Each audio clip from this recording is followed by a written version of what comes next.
So, ma'am, anong estado ngayon ng impeachment ng House of Representatives? Uunahin ba muna yung Supreme Court? O igigiit ang o maghihintay pa ng isang taon? Well, I leave it to the leadership and the consensus of majority of the members of the House. Sa pagkakaintindi ko, ang Kongreso ay nagpadala na ng motion for reconsideration and we are awaiting. Ma'am, dun po sa mga lumagda sa impeachment, meron po bang nagbabagong isip o mas nadagdagan pa yung sumusuporta sa impeachment? Well, hindi kasi namin nakausap, no, isa-isang mga miyembro. Na focus at natutok ako on my part and the other members on the organization of the House para masimulan na agad ang mga hearings, no, malamang baka next week kahit paano medyo masimulan na. And of course, kasama na rin dyan yung Quadcom 2.0, yung murang pagkain at abot kamay na kabuhayang committee, which will be probably headed by the Committee on Ways and Means and the Committee on Agriculture. And andun din yung mga ibang mga bagay-bagay pa kung saan pag-uusapan yung reforms in how the budget deliberations are being handled. So the House will not focus in large measure dun sa impeachment issue, but rather address other pressing issues.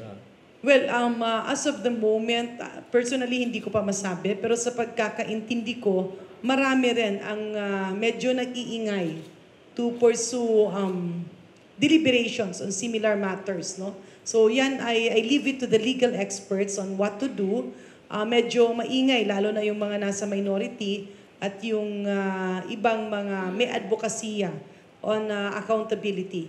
But the details of which, as of now, hindi pa alam ng karamihan because we have to go to a consensus and discuss things.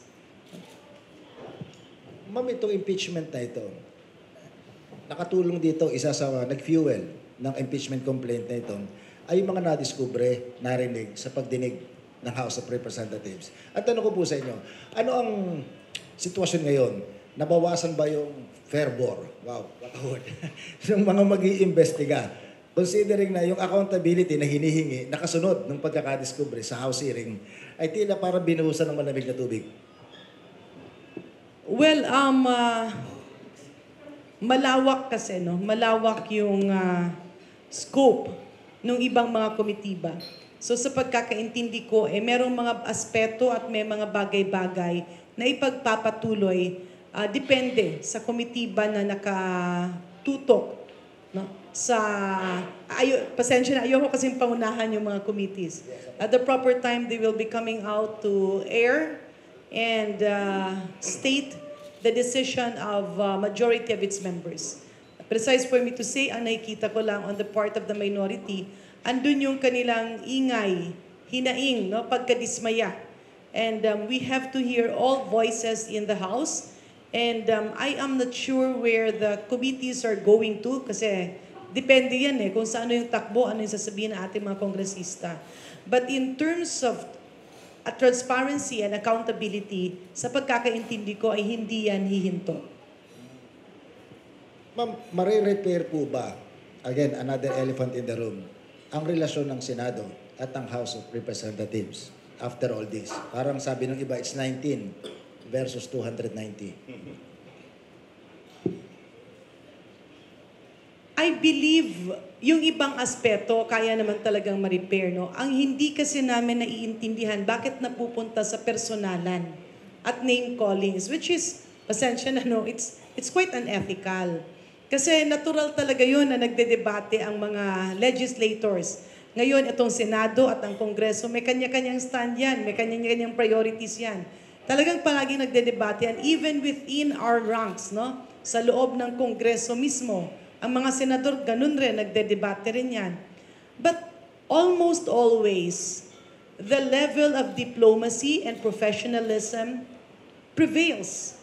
In this case, hindi namin naiintindihan bakit parang tila marami yung mga hindi magagandang salita na narinig. Ako personally, nagulat ako na nakita ko sa isang kaibigan kong senadora whom I used to respect, no? Kasi hindi pwedeng, uy, palitan nyo yung liderato nyo.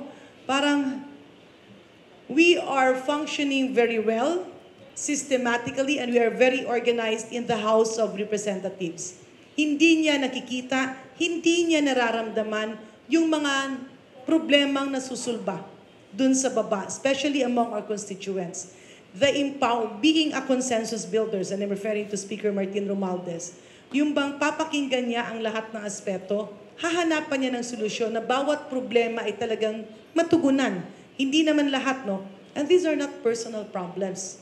These are problems ng aming kanya-kanyang constituency na nadadala sa taas. So hindi namin naiintindihan saan nanggagaling yung pananaw ng Senado na tila akala nila magulo kami. Parang baliktad yata, no?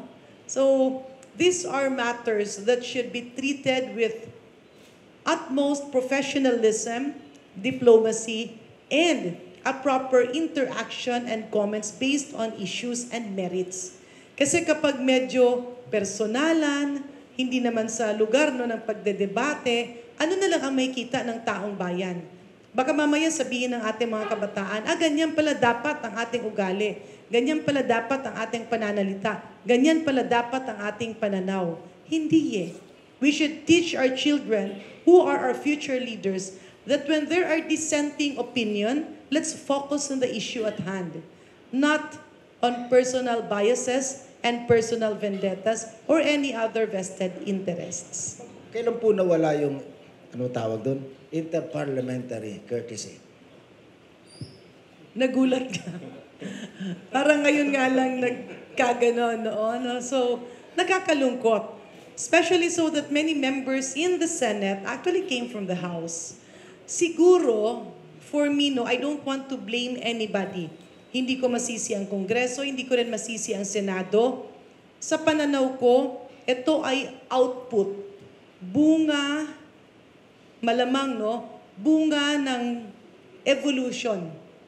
Kasi, kung titingnan natin dati-rati, ang ating mga senador ay talagang nagde-debate based on merits. Naalala ko noon, medyo maliit pa ako, pinapalakpakan ko si Senator Salonga. Ang dami no, ando dun pa. Well, Senator Enrile was there. Andiyan pa si Senator Soto. At nung talagang kabataan, halos lahat yata nung aking mga kakilala sa school, nung nasa elementary at high school kami, crush si Senator Ping Lacson. Kasi andun siya ka natututo. It's not only in the Senate, umiba kasi. Umiba ang scheme of things in our country kung saan mas namamayagpag yung social media na hindi na alam ng tao kung sino ang nagsasabi ng totoo at hindi. Example, in-interview si Senator Ping Lacson. Ngayon, yung interview niya, kinapture. Pero later on, naging fake news. May mga dinagdag na bagay-bagay. Nasama pa ako doon. Tapos, hindi naman totoo. And I was talking to Senator Ping, sabi niya, nako, yung itong mga taong to, hindi naman talaga reliable kapag sila ang source of information. However, the general public does not know. Anong ibig kong sabihin? Sa sitwasyon ngayon, minsan, napipilitan ang Senado to act on what is popular to the people. At ang mahirap dyan, almost always, good governance does not mean good politics. It's always opposite. Kapag gumawa ka ng tama, it's bad politics. Pag gumawa ka ng people pleaser ka na lahat ng gustong marinig, oo-ohan mo, but it's almost always lip service, it's good politics. So, yan ang medyo masalimuot na situation. Kami kasi sa distrito, sa constituency, mas kilala ka ng kasamahan mo. Mas kilala ka ng constituency mo. Parang classmates kayo in a classroom. Di ba pag may classmate ka, Personal. dati-rati, crush na crush mo, no? Pagdating dun sa classroom, marirealize mo, nako, hindi pala ito nagtututbrush. So, mahirap halikan. Di ba yung mga ganong bagay? No? Minsan, oy, nako, parang akala mo talagang okay, but when you're together in a regular fora, makikita mo yung mga negative sides. So, it's a matter of accepting the negative sides and looking at the positive sides. In the Senate, hindi eh. You have to base it on what the people is hearing. Kaya minsan, maski mali, kailangan mo ng populist attitude. So baka merong ibang mga nag-iisip na bumanat ng ganyan to get, to be popular to the people. Kasi they're testing, remember, during the former president's time, kapag nagmumura si former na Pangulo, nagtatawanan yung mga tao. So baka ito tinitest din ng iba. No? Yan yung mga bagay na nag-evolve. And basically, that's the reason why Senate is where it is now. And probably, siguro sa isa pang medyo masalimuot, tumataas ang trust rating ng Kongreso. And as a matter of pride and ego, syempre, ayaw yun ng Senado. Pero ako'y nagdadasal pa rin at I am deeply praying that Congress and Senate can go back to diplomatic relationship, diplomatic debates. Kasi ever since naman merong mga away-away yan, no? Pero based on issues, based on merits, no? At kailangan na maging mabilis. Ang dami kasi yung mga batas. And we go back. Kasi nga, napakakonti ng Senado at napakarami ng trabaho. Kaya syempre natural, iinit ang ulo ng iba. Okay. Ma'am, nabanggit nyo kasi na marami sa mga senador ngayon, dating kongresista. And ironically, the most, quote-unquote, anti-Congress senator ay dating kongresista. Sila po kaya hindi pa nakaka-get over? Naging familiar lang silang makipagdebate sa congressman. Kaya hanggang ngayon ang gustong kadebate ay congressman. Tingin ko naman hindi, no? It's testing the waters, what is popular to the people. Kasi naging ganun na ang thrust. Parang kung meron kang gagawing tama, pero hindi popular sa tao. Example, linisin mo yung parang ano yan linisin mo yung ibang mga sangay ng gobyerno na kung titingnan mo, akala mo popular sa tao. Pero sa trabaho, sa loob, hindi pala. Pag nilinis mo yan, patay ka kaagad kasi iiyak-iyak or whatever, no? Merong mga mangyayaring ganun. Yun ang dilema ng isang senador. Yung bang ang hirap-hirap gumalaw ng kailangan nilang i-balanse. It's always going for what is popular, talking about what the people can relate, instead of doing policies and legislative measures that will actually uplift the lives of Filipino families. Ang problema kasi ang measure ng trabaho mo is not immediate Yes. Ang measure ng trabaho mo is long-term after several years. So paano nila ngayon ibabalanse na makikita na agad-agad matutuwa yung tao sa kanila? Kaya minsan napupunta sa bastusan.